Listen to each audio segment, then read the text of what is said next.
ప్రార్థన చేసుకుందాం.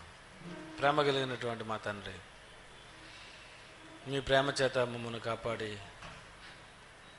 భూమి మీద ఈ దేహం ఎంతలో కనబడి ఎంతలో మాయమైపోయి ఆవిరి ఆవిరి లాంటి ఈ జీవితానికి ఇంకా ఆయుష్ ప్రసాదిస్తూ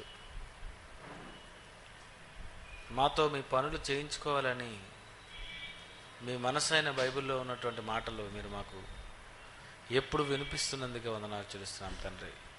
దేవా, మనుషులను సంతోషపెట్టే ఈ మనుషులు ఉన్న ఈ కాలంలో మనిషి మిమ్మల్ని సంతోషపెట్టాలి అనే విషయం మీ పిల్లలు తెలుసుకునేటట్లు సహాయం చేయండి.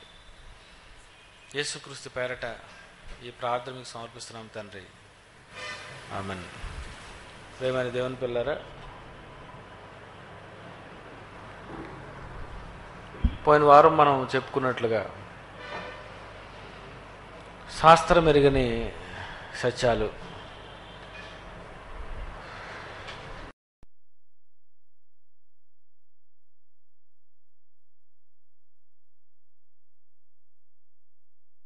మీరు ఎక్కడి వారు, మీ జీవితం ఏంటి, మీ జీవిత పరమార్థం ఏంటి, మీ ముగింపు ఏంటి, శాశ్వత కాలం,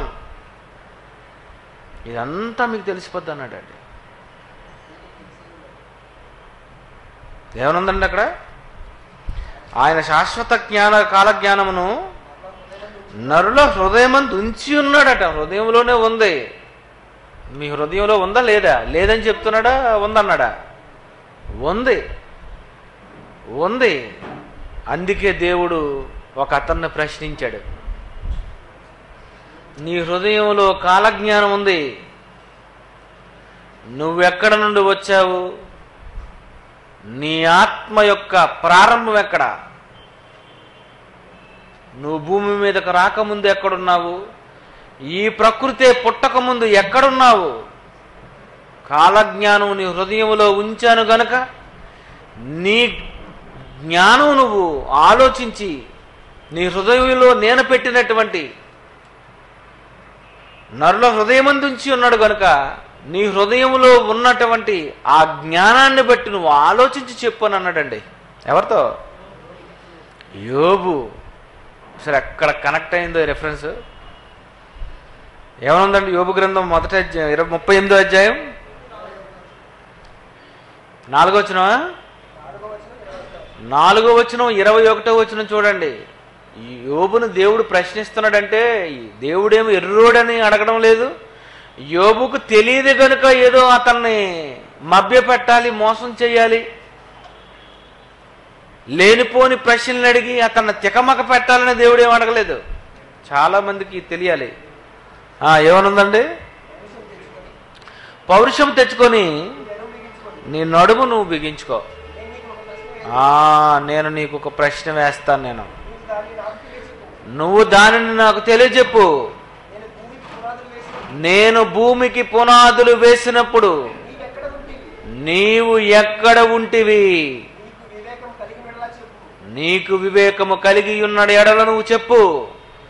నీ హృదయంలో శాశ్వత కాల జ్ఞానం నేను ఉంచాను. నీ ఆత్మను గురించిన పూర్తి బయోడేటా నీ దగ్గరే ఉంది. నీకు ఆ సంగతి 21వ వచనంలో ఏముందో చూడండి. ఇదంతయు నీకు తెలిసి ఉన్నది కదా. ఇదంతా నీకు తెలుసు. ఎందుకు తెలుసు అన్నాడు చెప్పండి? దేవుడు యోబుతో ఎందుకు తెలుసు అన్నాడు? కారణం, నరుల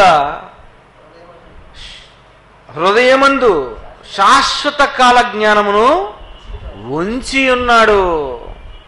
నీ హృదయంలో మొత్తం నీ పూర్తి బయోడేటా నీ హృదయంలో ఉన్నది.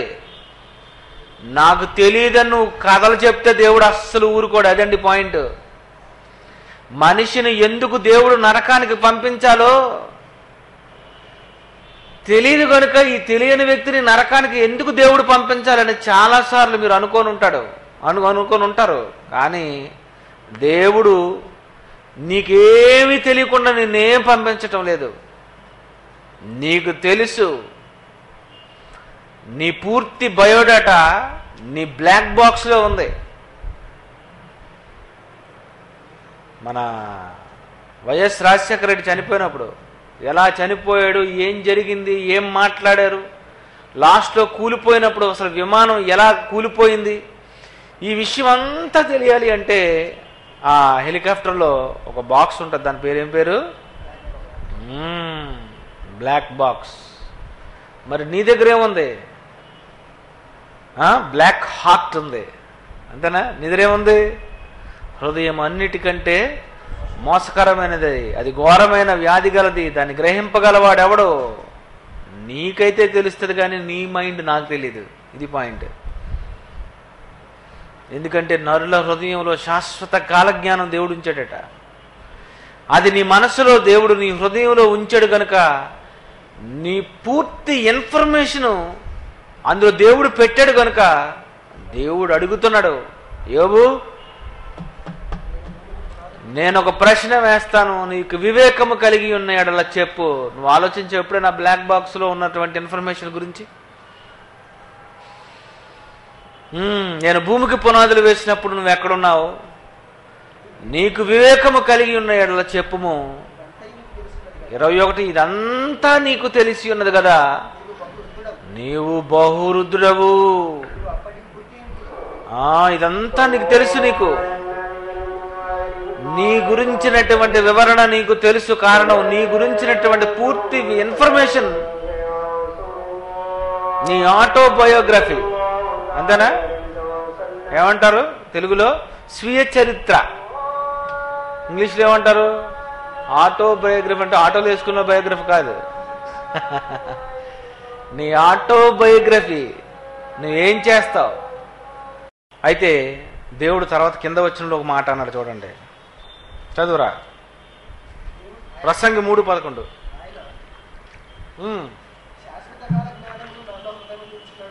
ఆయన శాశ్వత కాలజ్ఞానం నరుల హృదయం ముందు ఉంచి ఉన్నాడు, కానీ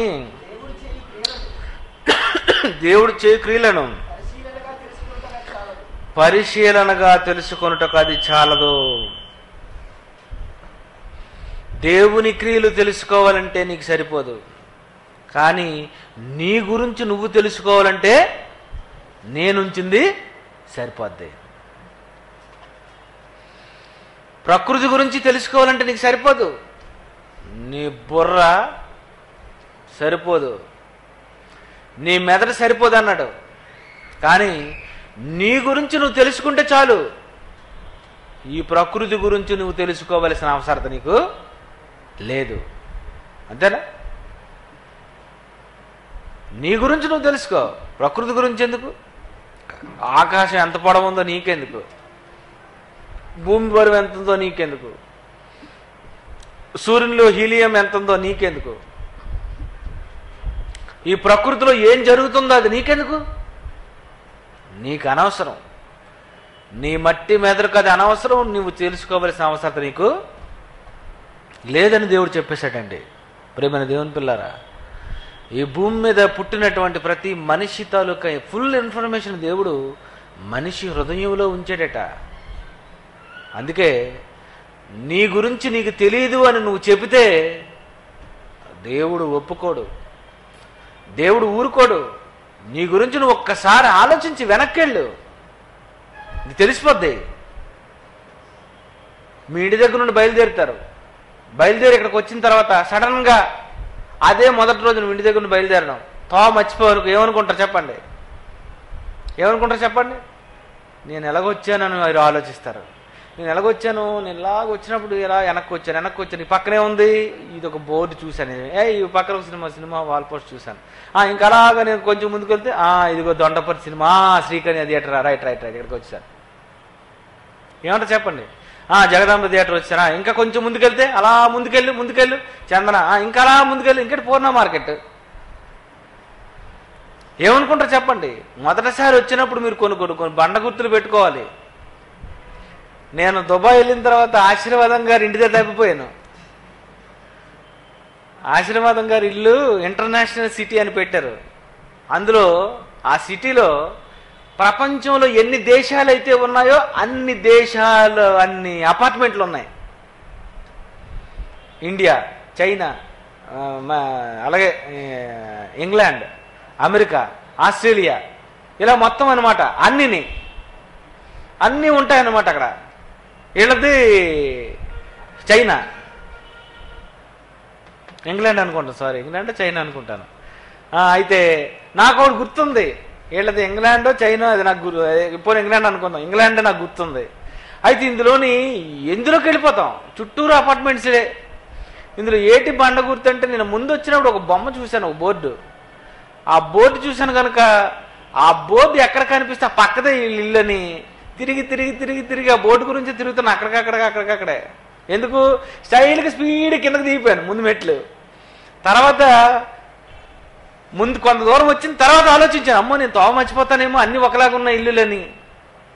మళ్ళా కొంచెం వెనక్కి వెళ్ళాను, అప్పుడు నాకు తెలిసింది, ఇలా వెళ్ళి ఇలా తిరిగితే ఇక్కడ ఇల్లు ఇది.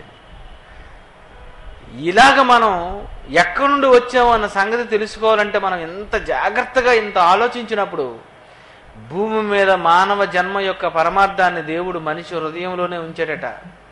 నాయనా, నువ్వు ఎక్కడి నుండి వచ్చావో అది నువ్వు తెలుసుకోగలవు, నీ హృదయంలో ఉంచాను. కానీ నీకు ఆ విషయం చెప్పాలనుకుంటున్నాను. ఏంటో తెలుసా? దేవుడు చేయు క్రియలను పరిశీలనగా తెలుసుకొనుటకు అది చాలదు. దేవుడు చేసే కొన్ని పనులు ఉంటాయి, అవి నీకు తెలియదు. అందుకే నీకేం తెలీదు? కాలం తెలీదు. అందుకే నీకేం తెలీదు? శక్తి తెలీదు.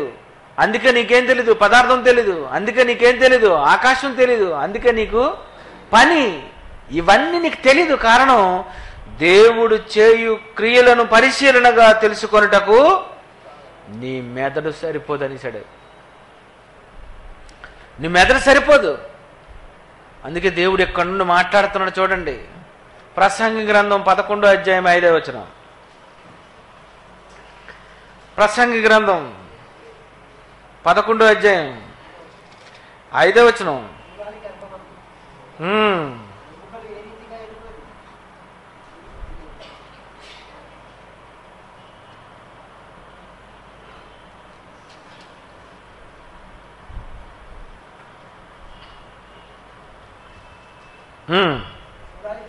చూలాలి గర్భమందు ఎముకలు ఏ రీతిగా ఎదుగునది నీకు తెలియదు అని అనేసాడు. అంతే. అసలు ఎముకలు ఏ రీతిగా ఎదుగుతున్నాయి, చూలాలి గర్భమందు ఎముకలు ఏ రీతిగా ఎదుగునది నీకు తెలియదు అని అనేసాడు. అంటే నీ జ్ఞానం సరిపోదు. దేవుడు చేయు క్రియలను పరిశీలనగా తెలుసుకొనుటకు నీకు అది చాలదు, నీ బుర్ర సరిపోదు అనేసాడు దేవుడు. అందుకే శాస్త్రానికి కొన్ని సంగతులు తెలియబెట్టండి.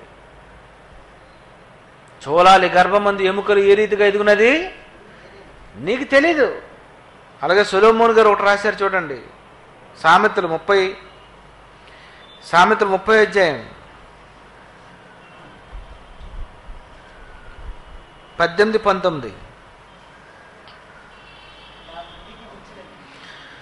నా బుద్ధికి మించినవి 3 కలవు, నేను గ్రహింపలేనివి 4 కలవు. అవేవనగా అంతరిక్షమున పక్షిరాజు జాడ. ఇతను చూడ, ఇతను బయలు చెప్పాడండి. ఇతను అంతరిక్షములో పక్షిలా వెళ్ళిపోయింది అనుకో, ఇప్పుడు కనుక్కోమనండి జాడ.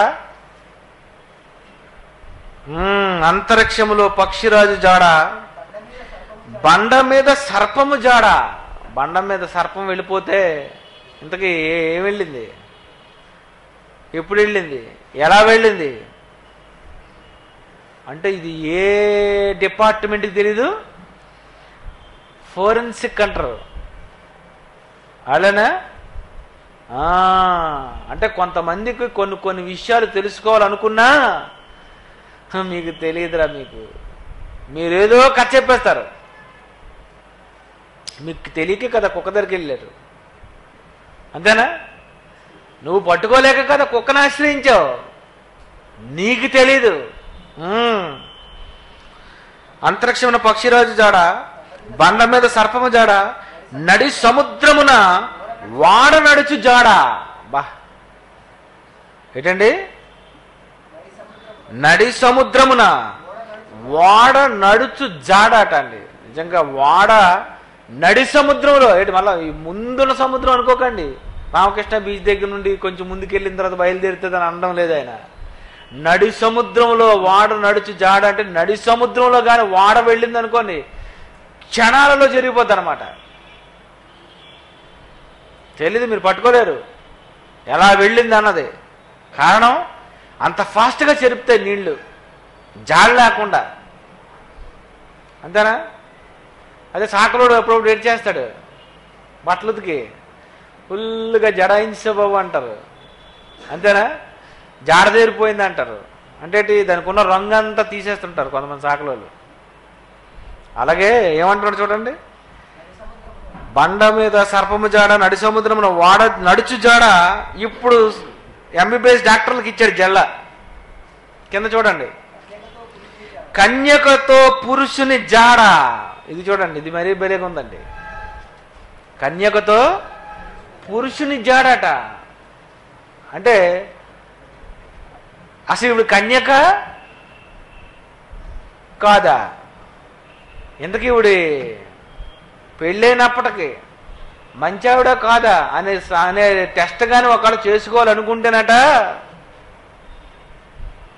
ఈ టెస్ట్లో ఎంత ఎంబీబీఎస్ డాక్టరు ఎన్నిసార్లు టెస్ట్ చేసినా వాడి అంతు చిక్కదనేసాడు అంతే దేవుడు. రా మీరు తెలుసుకోలేరురా అని అనేసాడు. అంతేనా? అప్పుడప్పుడు ఏ టెస్ట్ అంటారు దీన్ని? కన్యత్వమా? ఏంటంటారు? కన్యత్వం, వర్జిన్ టెస్ట్ అట. ఏం వర్జిన్ టెస్ట్? వర్జినో కాదో సరిగ్గా తెలియకే ఒక సెల్ దించాడు, దాని పేరు కూడా వర్జినే. వంశీ పట్టుకున్నప్పుడు అంటుంటాడు నా దగ్గరికి, అనియా నేను వర్జిన్ అనియా అని. సెల్ ఒరిజినే కాదు, సెల్ వర్జినే కానీ నీ మీద డౌట్ తమ్ముడు. మీ మీద డౌట్లు లేవా?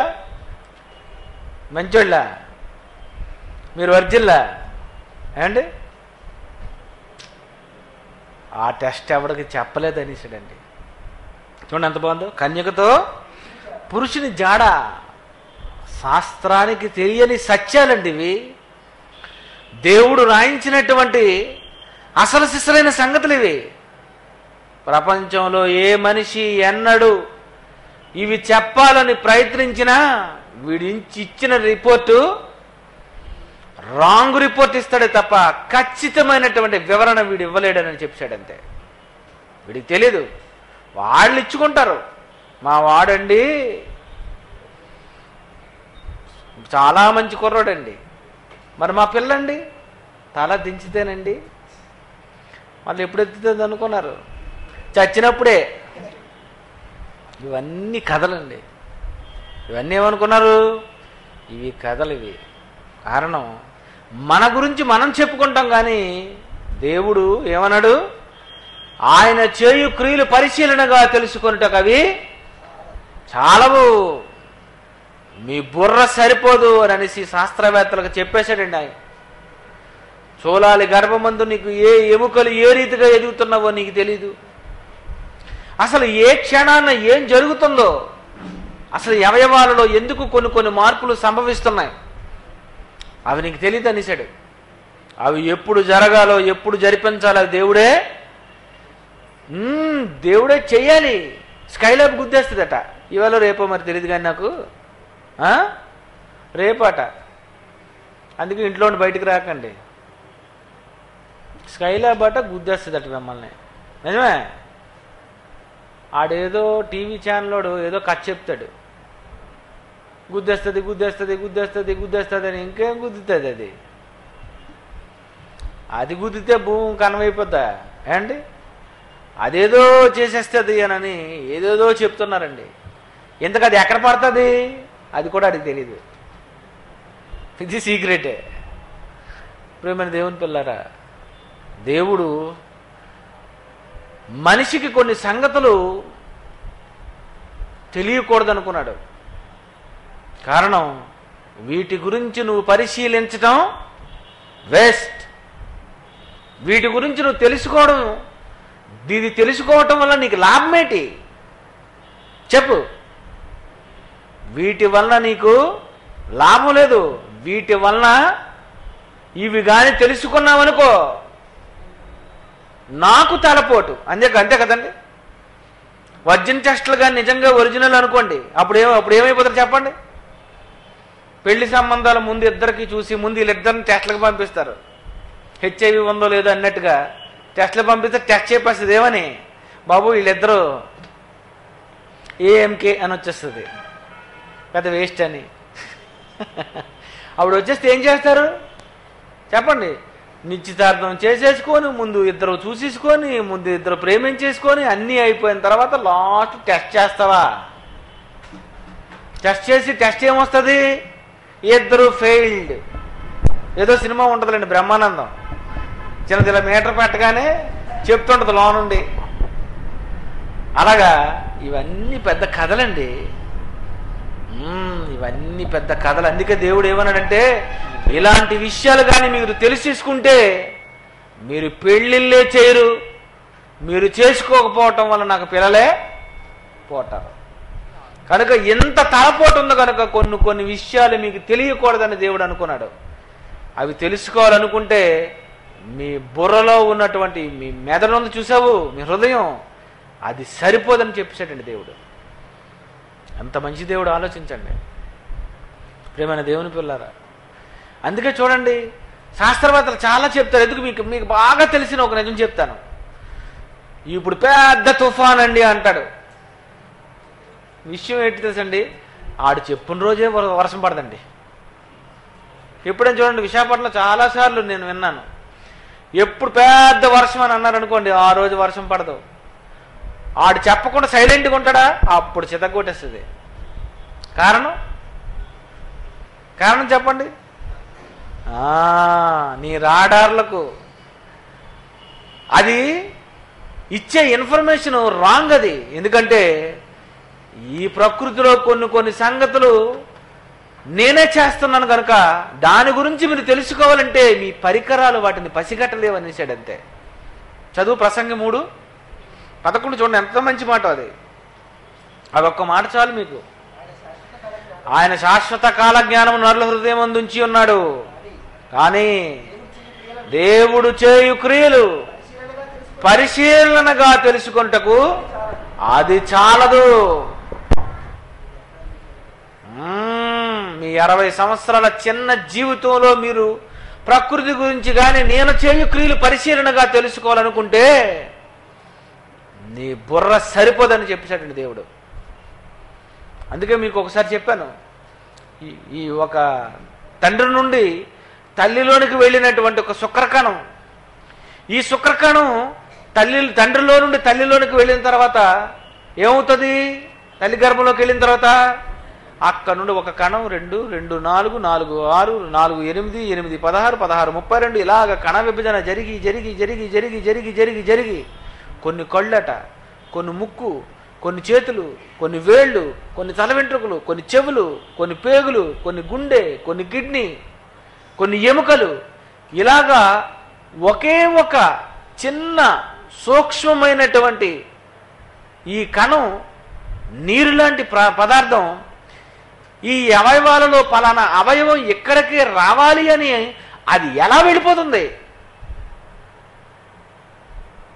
అది శాస్త్రవేత్తలు అనేశారు, బాబు మాకు తెలియదు అనేశారు. మేము చెప్పలేము. కళ్ళు కణాలు కళ్ళు దగ్గరికి ఎందుకు వెళ్ళాలి? చేతుల కణాలు చేతుల దగ్గరికి ఎందుకు వెళ్ళాలి? ముక్కు కణాలు ఆ ముక్కు దగ్గర కరెక్ట్గా వచ్చి ఆ ముక్కుగా ఈ 2 కళ్ళు మూతి మధ్యలో ముక్కు ఎందుకు రావాలి చెప్పండి? నిజంగా మధ్యలో ముక్కు లేకపోతే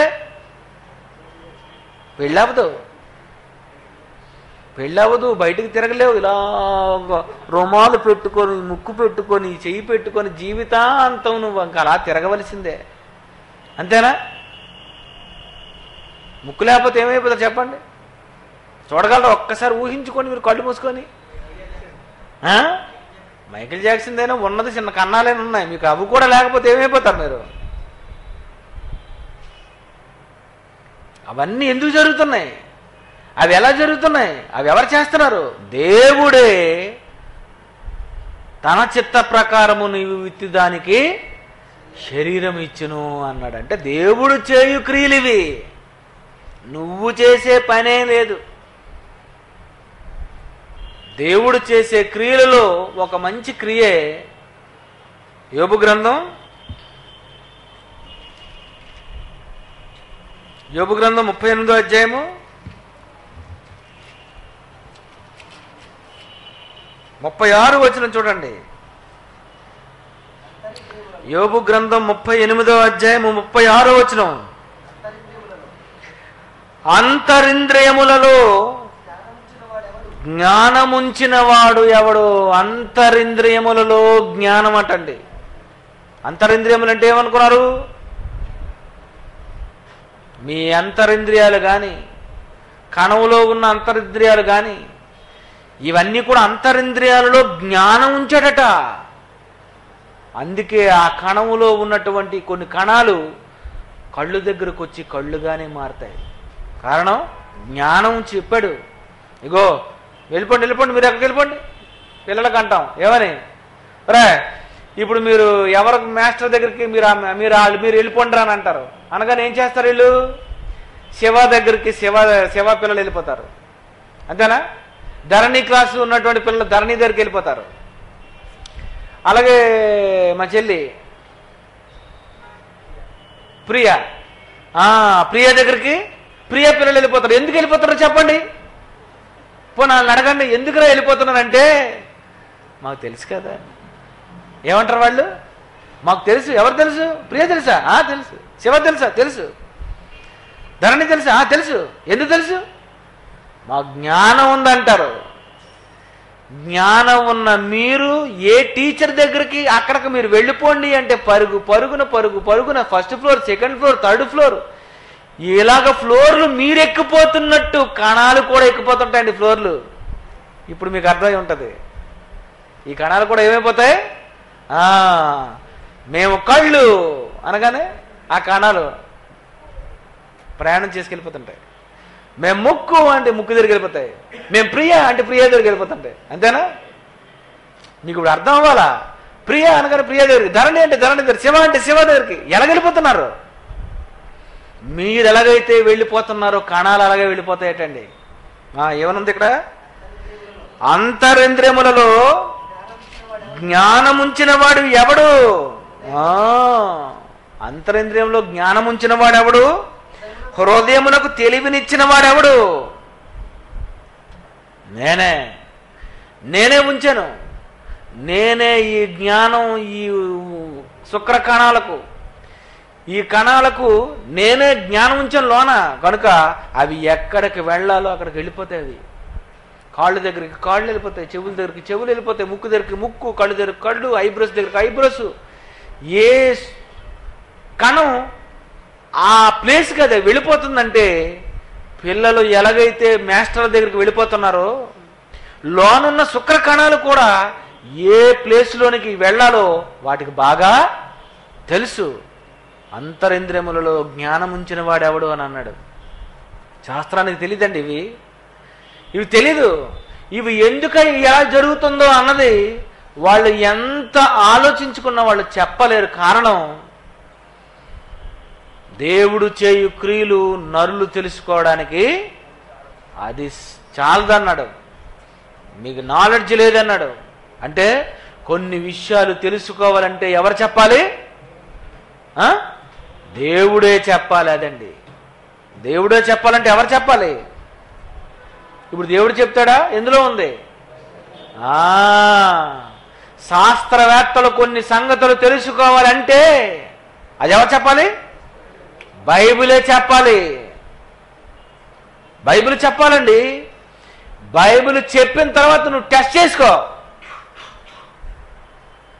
నీ టెస్ట్లో బైబిల్ చెప్పినట్టే అది జరుగుతుంది. ఐశ్వర్య రాయ్ని 10 మందిని దించేద్దాం అనుకున్నారట. ఎవరు? ఈ క్లోనింగ్ శాస్త్రవేత్తలు. అర్థమైందా? ఎలా దించేస్తావు? ఐశ్వర్య లాంటి ముక్కు, ఐశ్వర్య లాంటి కళ్ళు, ఐశ్వర్య లాంటి హైటు, ఆ రకమైనటువంటి వర్చస్సు ఇవంతా చేసేయగలవా? ఏది? అంతరింద్రియంలో జ్ఞానం ఉంచిన వాడు ఎవడు? నేను. ఏ అవయవాలు ఎక్కడికి వెళ్ళాలో నిర్ణయించింది నేనైతే ఇలాంటి ఫిగర్ని దించాలి అని నువ్వు నిర్ణయిస్తావా? ఏది నిర్ణయించు. ఐశ్వర్యరాయ్ పుట్టదు, తెప్పుడు ముక్కుతో ఎవరితో వచ్చేస్తుంది బయటికి. నిజమండి. హిట్లర్ తాలూకా శవాన్ని బయటికి తీసి అక్కడ ఉన్నటువంటి ఏదో ఒక కణాన్ని మెల్లిగా బయటకు లాగి హిట్లర్ని పుట్టిద్దామని, చార్లీ చాప్లిన్ చచ్చిపోతే వాడు సమాధి తవ్వి వాడి కణం తీసి మరో చార్లీ చాప్లిన్ పుట్టిద్దామని ఎన్ని ప్రయోగాలు చేస్తున్నారు అనుకున్నారు శాస్త్రవేత్తలు. తిన్నగున్నారని మీరు అనుకుంటున్నారు. లేదు, ఎవడికి నిద్ర లేదు ఎవడికి. అందుకే దేవుడు ఏమన్నాడు? దేవుడు శాశ్వత కాల జ్ఞానం నరుల హృదయం అందు ఉంచి ఉన్నాడు, కానీ దేవుడు చేయు క్రియలు మీరు తెలుసుకొనుటకు మీకు అది చాలదు అనేసాడండి. సవాలు చేశాడు దేవుడు. అందుకే ప్రియమైన దేవుని పిల్లారా, ఈ ప్రపంచంలో మనిషి కొన్ని సంగతులు ఎన్నటికీ చెప్పలేడు. శాస్త్రమెరుగని సత్యాలు బైబిలుకు తెలిసిన నిజాలివి. బైబిల్లో ఉన్న నిజాలు శాస్త్రానికి తెలియనివే సత్యాలు. ఓకే, టైం అయింది.